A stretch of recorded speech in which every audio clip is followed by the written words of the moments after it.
Hi guys, welcome to our channel Telugu audio stories with మైత్రి.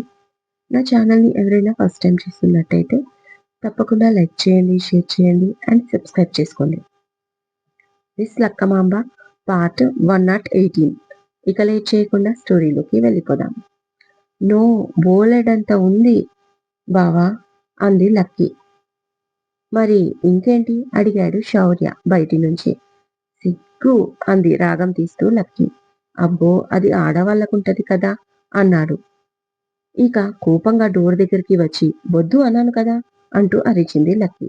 ఇప్పుడు కూడా కోపం తన గొంతులో తెలుస్తుంది శౌర్యకి. ఇక నవ్వుతూ ఓకే ఓకే, పోనీ టవల్ ఉంది కావాలా అడిగాడు శౌర్య. కావాలి అంది లక్కీ. ఓకే అయితే కొంచెం డోర్ ఓపెన్ చేయి అన్నాడు. సరే అంటూ లక్కీ కొంచెం డోర్ ఓపెన్ చేయగానే శౌర్య ఫోర్స్గా ఇంకాస్త ఓపెన్ చేసి లోపలికి వచ్చేశాడు. భయపడి గోడకి నక్కిపోయింది లక్కీ. నో బావా అంటూ ముఖానికి 2 చేతులు అడ్డం పెట్టుకొని మరి. See I close my eyes, నువ్వు భయపడకు, నాకు చెయ్యి ఇవ్వు అన్నాడు శౌర్య నిజంగానే కళ్ళు మూసుకొని. మెల్లిగా కళ్ళకి చేతులు అడ్డం తీసి అతన్ని చూసింది. నిజంగానే కళ్ళు మూసుకొని కనిపించాడు. బట్ ఎందుకు వచ్చారు మీరు అంది. టవల్ ఇచ్చి మీకు హెల్ప్ చేద్దామని అన్నాడు శౌర్య. ఓకే, మీరు అలాగే అక్కడే ఉండండి, కళ్ళు తెరవద్దు అంటూ అతని దగ్గరికి వచ్చి అతని చేతిలోనే టవల్ తీసుకుంది. ఇప్పుడు చెప్పు ఏం చేయాలి అన్నాడు శౌర్య. మరి మీరు కళ్ళు మూసుకుని ఉంటే నాకు హెల్ప్ ఎలా చేస్తారు అడిగింది లక్కీ అమాయకంగా. మరి ఓపెన్ చెయ్యనా అని నవ్వుతూ అనగానే no no no no no అంది కంగారుగా లక్కీ. ఓకే ఓకే, ముందు నువ్వు భయపడకు, నేను ఐస్ ఓపెన్ చేస్తాను, బట్ నీ కళ్ళలోకే చూస్తాను, ఇంకెక్కడా చూడను. నువ్వు అప్పుడు ఆయిల్లో ముంచిన క్లాత్ నా చేతికి ఇవ్వు. ఆ తర్వాత నా చేతిని నీకు ఎక్కడ అందడం లేదో అక్కడ నువ్వే అడ్జస్ట్ చేసి చెప్పు. నేను నీ కళ్ళలోకి చూస్తూనే ఆ పెయింట్ని క్లీన్ చేస్తాను, సరేనా అన్నాడు శౌర్య లక్కీకి నచ్చజెప్తూ. అది లక్కీకి నచ్చి ఓకే, నేను మీకు దగ్గరికి వచ్చే వరకు మీరు కళ్ళు తెరవకండి అంటూ ఒక పక్కన ఆయిల్లో తడిపిన క్లాత్ని అతని చేతికిచ్చి శౌర్య ముందు నిలబడి ఆమె ఫేస్కి అతని ఫేస్ని అడ్జస్ట్ చేసుకుంది తన 2 చేతులతో. ఆ తర్వాత బావా కళ్ళు తెరవండి, నా కళ్ళలోకి చూడండి అంది లక్కీ. శౌర్య మెల్లిగా కళ్ళు తెరిచాడు.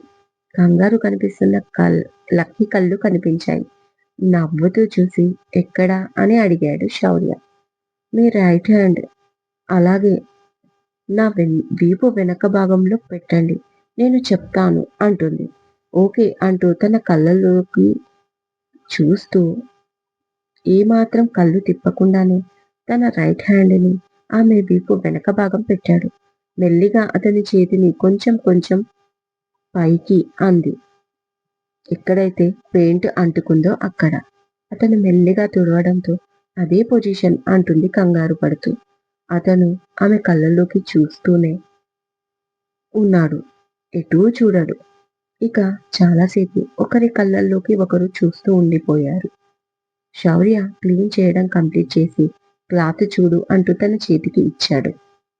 అది పూర్తిగా పెయింట్ అంటుకుపోయింది.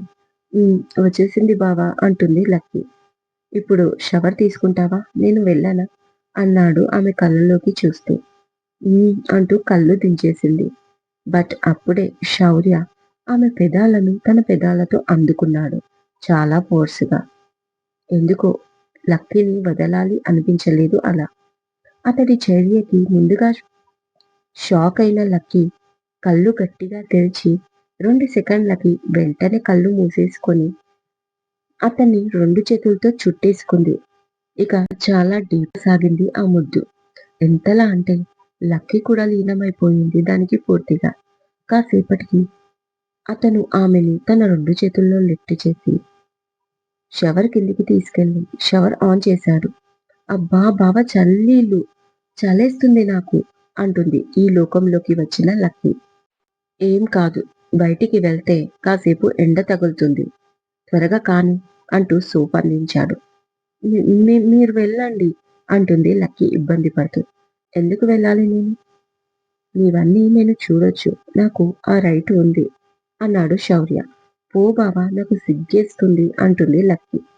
మరొకసారి కిస్ చేయనా సిగ్గుపోతుంది అన్నాడు శౌర్య. వద్దు అంటుంది గారంగా లక్కీ. ఇక శౌర్య లక్కీని పూర్తిగా తడవగానే షవర్ ఆఫ్ చేసి ఆమె చేతిలోంచి సోప్ తీసుకొని తడిగా ఉన్న లక్కీ వల్లంతా రుద్దాడు. ఇన్నర్స్ పైనే ఉంది లక్కీ. ఆ టైంలో శౌర్య అలా చేస్తుంటే లక్కీకి ఏదో ఏదో అవుతుంది. ఒంట్లో వైబ్రేషన్ వస్తున్నాయి. తట్టుకోలేకపోతుంది. సోప్ పక్కన పెట్టి అతని చేతులకి అంటిన సోప్ని ఆమె 2 చెంపలకు అంటించి ఆమె చెంపలని మెత్తగా ఒత్తాడు. లక్కీకి ఇక తన వల్ల కాలేదు. పై శ్వాస పైనే తీస్తూ కళ్ళు గట్టిగా మూసుకుంది. అలాగే ఇంకొన్ని ముద్దులు పెట్టుకున్నాడు శౌర్య లక్కీని. ఇక ఆమె తట్టుకోలేకపోతుంది. తన అవస్థ చూసి నవ్వుతూ శౌర్య కొంచెం దూరం జరిగి షవర్ ఆన్ చేశాడు. ఇక ఆ వాటర్‌లో ఫ్రెష్‌గా స్నానం చేసింది లక్కీ. ఇక నెక్స్ట్ టవల్ తీసుకొని తనని చుట్టి ఎత్తుకొని బయటికి తీసుకొచ్చి డ్రెస్సింగ్ ఏరియాలో దింపి అక్కడే డ్రెస్ వేసుకొని బయటికి రా అంటూ బయటికి వెళ్ళిపోయాడు శౌర్య. ఇక సిగ్గుల మొగ్గ అవుతుండగా లక్కీ డ్రెస్ చేసుకొని తల తుడుచుకొని పెయింట్ అంటిన డ్రెస్‌ని కవర్‌లో ప్యాకింగ్ చేసుకొని బయటికి వెళ్ళింది. విండో వర్క్ జరుగుతూ ఉంటే అది చూస్తూ నిలబడ్డాడు శౌర్య. అతని దగ్గరికి వెళ్ళి బావా వెళ్దామా అంది లక్కీ సిగ్గుపడుతూ. పద అంటూ తన చెయ్యి పట్టుకొని కిందికి నడుస్తూ ఉంటే లవ్ యూ బావా అంది మెల్లిగా శౌర్యాన్ని చూసి సిగ్గుపడుతూ లక్కీ. ఇంకో కిస్ ఇస్తావా అని అడిగాడు శౌర్య మెల్లిగా. నాకు సిగ్గు అంటుంది లక్కీ. ఇంకెన్ని రోజులే నువ్విలా సిగ్గుపడితే నేను వేరేదాన్ని చూసుకుంటా అంటూ బెదిరించాడు శౌర్య. నవ్వుతూ చూసింది. మీరలా ఏమీ చెయ్యరు అంటూ లక్కీ. శౌర్య అంటే కొంచెం కొంచెం భయం పోతుంది లక్కీకి. ఇక అక్కడ బంటి కయ్యం కనిపిస్తారు. చాలా వరకు సామాన్ షిఫ్ట్ చేయడంతో వాళ్ళని లంచ్ చేశారా అని అడిగాడు శౌర్య. లేదని చెప్పడంతో వాళ్ళని కూడా తీసుకొని దగ్గరలో ఉన్న మెహఫిల్ మండి రెస్టారెంట్‌కి తీసుకెళ్ళాడు. అక్కడ లంచ్ కంప్లీట్ చేసేసి ఇంటికి చేరారు లక్కీ శౌర్యాలు. ఇక ఇంటికి చేరిన లక్కీ తన గదిలోకి వెళ్ళి హ్యాపీగా బెడ్‌పై పడుకొని శౌర్య తనతో క్లోజ్‌గా గడిపిన మూమెంట్స్ తలుచుకొని తెగ సిగ్గుపడుతూ మురిసిపోతుంది లక్కీ. ఏంటి సిటీ వదిలేసి వెళ్ళిపోతుందా అని షాక్ అయిపోయాడు కౌశిక్. అవునురా ఇందాక తనకి సెండ్ ఆఫ్ ఇచ్చి ఇంటికి రిటర్న్ అవుతున్నా. రేపు గృహప్రవేశం ఉంది కదా! లేకపోతే నవ్యతో ఎక్కువసేపు గడిపేవాణ్ణి. అట్‌లీస్ట్ ట్రైన్ ఎక్కే వరకైనా. బట్ చాలా పనులున్నాయి నాకు. రేపటి నుంచి 2 డేస్ డ్యూటీకి కూడా వెళ్ళట్లేదు. అవును నువ్వు ఇవాళ వస్తావా? రేపు వస్తావా? అని క్యాజువల్‌గా అడిగాడు శౌర్య కౌశిక్‌ని. అది తర్వాత కానీ ఇప్పుడు తను ఎక్కడ ఉంది? అడిగాడు కౌశిక్. ఎక్కడ? ఇందాక చెప్పాను కదా! తను శాశ్వతంగా సిటీ వదిలేసి వెళ్ళిపోతుందని. లగేజ్ కూడా చాలా ఎక్కువగా ఉంది. కొంచెం మీ కార్‌లో డ్రాప్ చేయవా అన్నయ్య అని నవ్య అడిగింది. అందుకే నవ్యని తీసుకొని సికింద్రాబాద్ రైల్వే స్టేషన్‌కి వెళ్ళాను. జస్ట్ ఇప్పుడే డ్రాప్ చేసి రిటర్న్ అవుతున్నా అన్నాడు శౌర్య. అంటే తన ట్రైన్ వెళ్ళిపోయిందా? కంగారుగా అడిగాడు కౌశిక్. లేదురా ఇంకో హాఫ్ అన్ అవర్ టైం ఉందంట. అంతసేపు నేను ఉండలేను. నవ్యకి బాయ్ చెప్పి బయలుదేరాను. నాకు చాలా పనులున్నాయి. రేపు ఇంటి ఫంక్షన్ ఉంది కదా! అన్నాడు మళ్ళీ శౌర్య. అంతే కాల్ కట్ చేసి వెంటనే డ్రైవర్‌ని తీసుకొని సికింద్రాబాద్ రైల్వే స్టేషన్‌కి బయలుదేరాడు కౌశిక్. ఇదండి ఇవాళటి ఎపిసోడ్. ఈ ఎపిసోడ్ మీకు నచ్చినట్టు అయితే నాకు కామెంట్‌లో చెప్పండి. అలాగే లైక్ చేయండి, షేర్ చేయండి, హైప్ ఇవ్వండి. సబ్స్క్రైబ్ చేసుకోండి నా ఛానల్‌ని. మరొక మంచి ఎపిసోడ్‌తో మీ ముందు ఉంటాను. మైత్రి.